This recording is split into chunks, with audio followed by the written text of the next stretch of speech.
দেখুন কতটা বাইরে থেকে ক্রিস্পি আর ভেতর থেকে জুসি হয়েছে। আর ফুলকপিটাও কিন্তু পারফেক্টলি কুক হয়েছে। মাঞ্চুরিয়ান বা পকোড়া খেতে কিন্তু তখনই মজা লাগে যখন বাইরে থেকে এইরকম মুচমুচে আর ভেতর থেকে জুসি হয়। শীতের মরশুম মানেই ফুলকপি দিয়ে নানা রকম রেসিপি আমরা বাড়িতে ট্রাই করি। নমস্কার, আমি অন্তহীন। আজকের রেসিপি গোবি মাঞ্চুরিয়ান বা ফুলকপির মাঞ্চুরিয়ান। আসুন তাহলে শুরু করা যাক আজকের ভিডিওটা। গোবি মাঞ্চুরিয়ান বা ফুলকপির মাঞ্চুরিয়ান বানানোর জন্য একটা মাঝারি সাইজের ফুলকপি নিয়েছি। ফুলকপিটা আগেই আমি ধুয়ে পরিষ্কার করে নিয়েছি। একটা ছুরির সাহায্যে ফুলগুলো আলাদা করব, আর এইভাবে পেছনের যে মোটা অংশটা রয়েছে সেটা কেটে নেব। তারপর একটা ফুলকে দুই ভাগে ভাগ করব। এইভাবে সমস্ত ফুলকপি আমি কেটে নিচ্ছি। ফুলকপির ফুলের পেছনের যে মোটা অংশটা সেটা কিন্তু কেটে বাদ দিয়ে দিতে হবে। মোটা অংশটা যদি রয়ে যায় তাহলে ফুলকপিটা সেদ্ধ হতে বা পারফেক্টলি কুক হতে সময় বেশি লাগে। আচ্ছা, ফুলকপিটা আমি একটা পাত্রের মধ্যে তুলে নিয়েছি।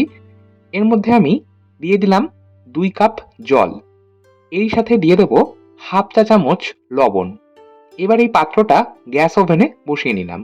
গ্যাসের ফ্লেমটা হাই ফ্লেমে করে নিচ্ছি। এবার জাস্ট একটা বয়েল আসা পর্যন্ত অপেক্ষা করব। এইভাবে গরম জলে ফুলকপি 10 মিনিট আমি ভিজিয়ে রাখবো। যদি এইভাবে ফুলকপিটা রান্না করার আগে 10 মিনিট ভিজিয়ে রাখা হয় তাহলে ফুলকপির মধ্যে পোকামাকড় থেকে যায়, তো সেটা কিন্তু পরিষ্কার হয়ে যায় গরম জলে এইভাবে 10 মিনিট রেখে দিলে। এছাড়া ফুলকপি খেলে অনেকেরই অনেক রকম অসুবিধা হয়, সেই শারীরিক প্রবলেমগুলো হয় না। অপরদিকে একটা মিক্সিং বোলের মধ্যে নিচ্ছি 4 টেবিল চামচ পরিমাণে ময়দা। 4 টেবিল চামচ মানে 1/4 কাপ। এর সাথে নিয়ে নেব 4 টেবিল চামচ পরিমাণে কর্নফ্লোর। কর্নফ্লোর এখানে আমি 1/4 কাপ ব্যবহার করছি, মানে ময়দা আর কর্নফ্লোরের পরিমাণটা সমান রাখতে হবে। আরেকটা কথা যেটা না বললেই নয়, কর্নফ্লোর কিন্তু সকলের বাড়িতে অ্যাভেলেবেল নাও থাকতে পারে। সেক্ষেত্রে আপনারা অ্যারারুট ব্যবহার করতে পারেন কর্নফ্লোরের পরিবর্তে। দিয়ে দিলাম 2 টেবিল চামচ চালের গুঁড়ো। চালের গুঁড়ো ব্যবহার করলে ক্রিসপিনেসটা ভীষণ ভালো হয়। আর এখানে আমি বাড়িতে তৈরি চালের গুঁড়ো ব্যবহার করছি, তবে আপনারা বাজারের কেনা চালের গুঁড়ো ব্যবহার করতে পারেন।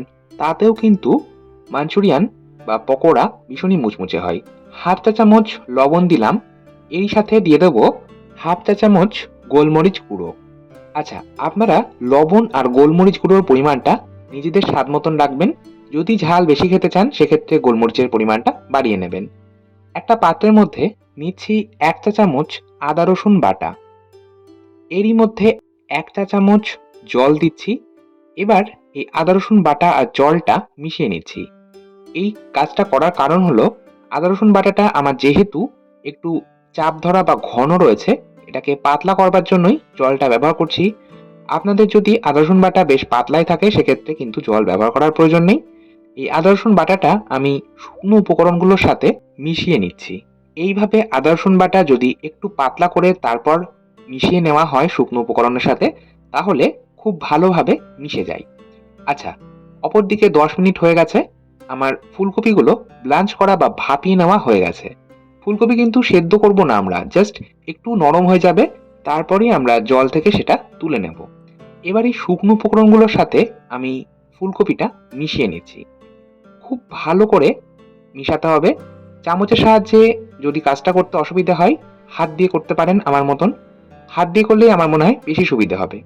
আর এইভাবে অল্প অল্প করে জলের ছিটা দেব আর মিশিয়ে নেব। আলাদা করে কোনো রকম ব্যাটার তৈরি করব না। দেখুন, অনেকেই হয়তো ফুলকপির মাঞ্চুরিয়ান বা গোবি মাঞ্চুরিয়ান বানানোর জন্য ফুলকপিটাকে ব্যাটারের মধ্যে ডুবিয়ে তারপর ডিপ ফ্রাই করেন। সেক্ষেত্রে কিন্তু ফুলকপির মাঞ্চুরিয়ানটা ভালো হয় না, সেটা ফুলকপির পকোড়া হয়ে যায়। তাই এইভাবে যদি আপনারা শুকনো উপকরণের সাথে গোবি বা ফুলকপিগুলোকে একটু মাখিয়ে নেন তাহলেই কিন্তু এটা পারফেক্ট হবে। দেখুন, শুকনো উপকরণগুলো ফুলকপির সাথে খুব ভালোভাবে কোটিংটা হয়ে গেছে। আচ্ছা, এবার এই ফুলকপিগুলো ভেজে নিতে হবে। তার জন্য কড়াইয়ে দিলাম পর্যাপ্ত পরিমাণে রিফাইন্ড অয়েল বা সাদা তেল। আমি এখানে হাফ কাপ সাদা তেল ব্যবহার করছি। তেলটা ভালো করে প্রথমে গরম করে নিতে হবে। তেলটা একটু চেক করছি। এক টুকরো আমি ফুলকপির ফুল ফেলে দেখলাম, এটা তেলের উপর ভেসে উঠছে, তার মানে তেলটা পারফেক্ট গরম হয়েছে। গ্যাসের ফ্লেমটাকে আমি মিডিয়ামে করে এবার একটা একটা করে ফুল এইভাবে আলাদা আলাদা করে তেলের মধ্যে দিয়ে দেবো। ফুলকপির ব্যাটারের মধ্যে যদি আপনারা ডুবিয়ে ভাজতেন, সেক্ষেত্রে ব্যাটারটাও কিন্তু পারফেক্ট বানানোর দরকার ছিল। ব্যাটার যদি পারফেক্ট না হয় না, তাহলে কিন্তু ফুলকপির মাঞ্চুরিয়ান বা পকোড়া সেটাও কিন্তু পারফেক্ট হবে না। তাই আমার মনে হয় এটাই হচ্ছে সবথেকে ইজি প্রসেস। আপনারা অবশ্যই এটা ট্রাই করে দেখতে পারেন। গ্যাসের ফ্লেমটা মিডিয়ামে রেখে মিনিট ৩-৪ সময় ধরে ফুলকপিগুলো হালকা গোল্ডেন কালার বা ক্রিস্পি হওয়া পর্যন্ত ভেজে নিলাম। সেকেন্ড ব্যাচের ফুলকপিগুলো ভাজতে ভাজতে আমি অপরদিকে একটা সসের মিক্সচার বানাবো।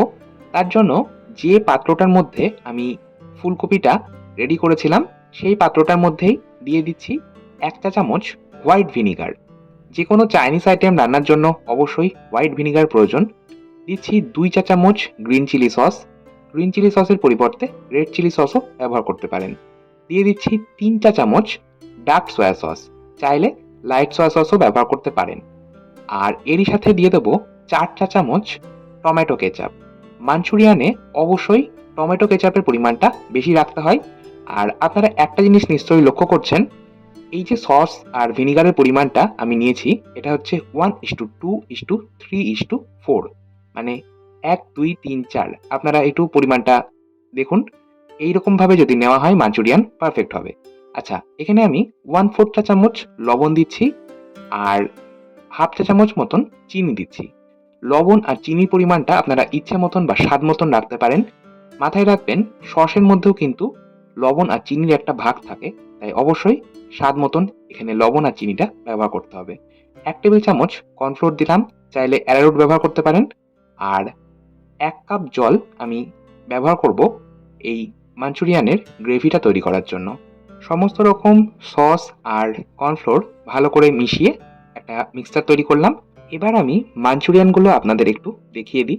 দেখুন, বাইরে থেকে ক্রিস্পি তো হয়েইছে, আর ভেতর থেকেও কিন্তু পারফেক্টলি কুক হয়েছে।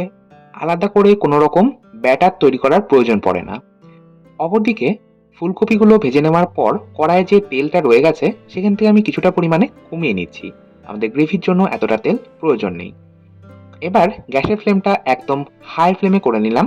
যে কোনো চাইনিজ আইটেম রান্নার জন্য গ্যাসের ফ্লেমটা হাই ফ্লেমে রাখলে ভালো হয়।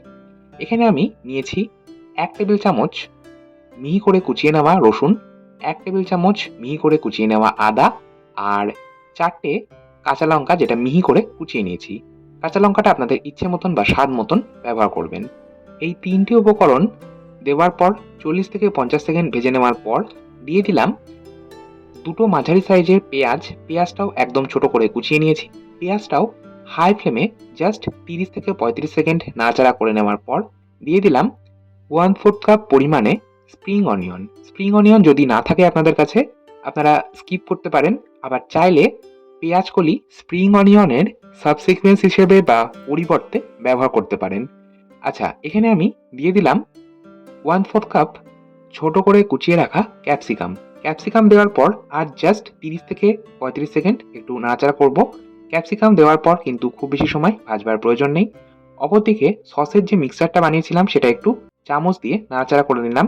কারণ যেহেতু কর্নফ্লোর রয়েছে মিক্সচারটাতে, আর কর্নফ্লোর যদি জলে গুলিয়ে রাখা হয় সেটা নিচে থিতিয়ে পড়ে, তাই ব্যবহার করার আগে একটু নাড়াচাড়া করতে হয়। আচ্ছা, সসের মিক্সচারটা দিয়ে আমি গ্যাসের ফ্লেমটা একদম লোতে করে নিয়েছি। এবার জাস্ট একটা বয়েল আসা পর্যন্ত অপেক্ষা করব। সসের মিক্সচার বা কর্নফ্লাওয়ার গোলা জল দেওয়ার পর কিন্তু কখনোই গ্যাসের ফ্লেম মিডিয়াম বা হাই রাখবেন না। দেখুন, একটা বয়েল চলে আসার সাথে সাথেই এটা কিন্তু বেশ ঘন হয়ে যায়।